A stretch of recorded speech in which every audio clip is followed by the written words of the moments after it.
Okay. Well, good morning, Zach. You and Mel had indicated that you wanted me to share a little bit of testimony about what God has been doing in my life. I think particularly as it relates to the work with Kairos Ministry right now.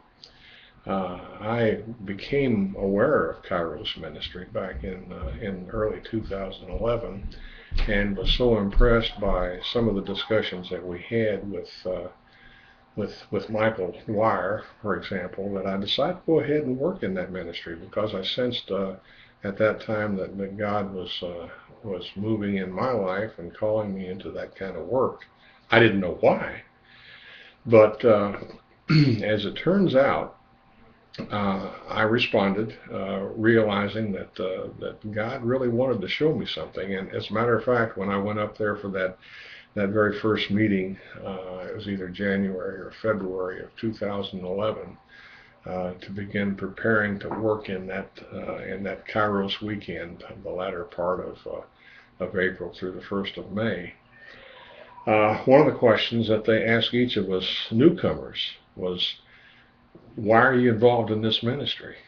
And I didn't have a whole lot of things to say about that, other than that I sensed that God had showed me that He had some things He wanted to show me, and I had no idea what those were.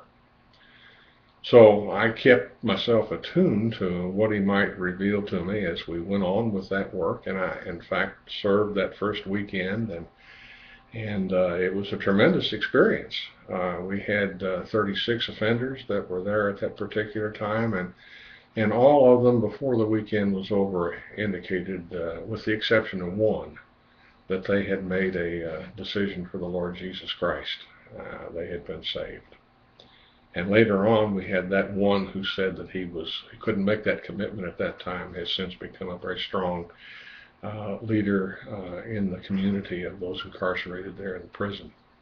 But anyway, I decided that I wanted to work the next Kairos event, which was in the fall of that year, but some other commitments came up. I was newly involved in teaching mathematics and physics over at Ivy Tech, and I made the decision, perhaps it was right or wrong, I don't know. Looking back, I probably should have done it differently.